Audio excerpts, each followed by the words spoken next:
I met David in 1979.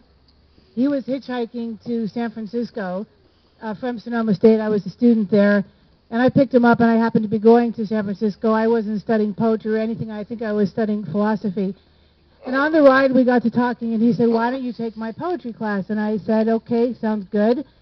So I enrolled the next semester, and it was a fantastic experience. I'd been writing poetry for a long time, but I'd never really taken a class in it. I didn't know what to expect. My poems then were, let's say, obscure. And one time I read a poem, and somebody else in the class stopped me afterwards and said, "But what does it mean? What does it mean?" He seemed very irritated because he couldn't figure out what it meant. And David had this wonderful response to him. He said, if it doesn't, just because it doesn't fit your expectations, it doesn't mean it's not successful.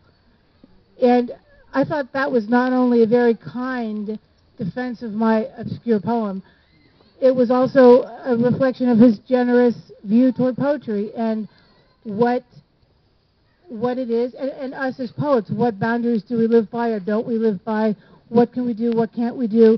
He was always so interested in what people had to say, and what people had to say through poetry and through language, and it's something, I say that's the greatest thing that I learned from him, not only as a writer, but as a reader of poetry. He just sort of blew it all open for me.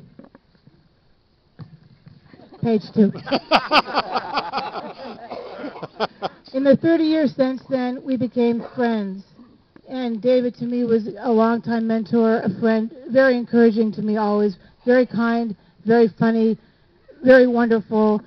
I didn't see David much in the last few years of his life, but he has always been sort of larger than life to me and a very, very strong presence in my life. I don't know what words ended up on the gravestone, but David once told me the words that he wanted to have. I liked it.